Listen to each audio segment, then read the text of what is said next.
So wait, Jim Rutherford did nothing other than get a fifth line or sixth line center or whatever you would call Josh Joris at the NHL trade deadline? Maybe he did a little bit more. I'm Dejan Kovacevic. This is DK's Daily Shot, sponsored by Schneider Downs.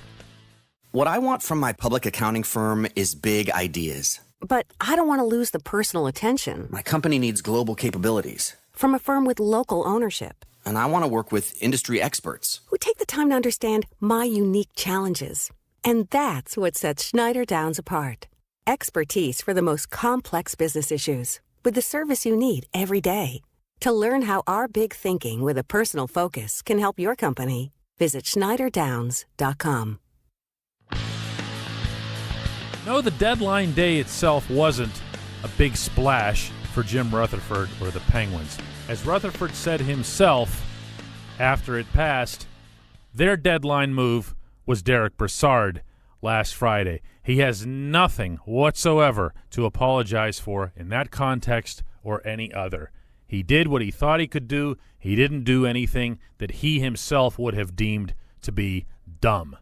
However, he also went out of his way, and boy, was this a Jim moment if I've ever seen it, to point out to everybody that he was just about to sign Patric Hornqvist to a multi-year extension. It was him standing in front of the microphone like as if he was issuing a partial apology, like he was just going to go around and pass out cake and candy to everybody because he didn't do more on the actual deadline. Bringing Patric Hornqvist in for what's expected to be a 5-year, $26.5 million deal. Keeping Hornqvist here until his age 36 season might strike some as a little bit of a gamble. To me, I see it as a gamble that they couldn't afford to not take because there's only one of these guys. There's only one Hornqvist in the NHL.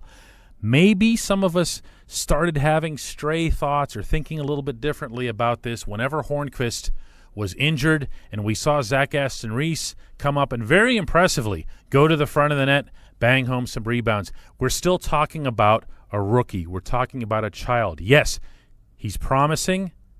Yes, he has a natural inclination to go to the net. All of that's admirable. You have no idea what kind of player he'll become. You know what Patric Hornqvist is, and because of that, even if he's going to continue getting injured throughout his career, and his style of play is going to lend itself to that, he's not a super big guy for the way he plays, he's still going to prove himself again and again and again to be valuable. I want you to think about this for a second. Mike Sullivan told me something. This was last spring in a corridor somewhere on the road, a casual conversation we were having about Patric Hornqvist that I'm comfortable sharing with you.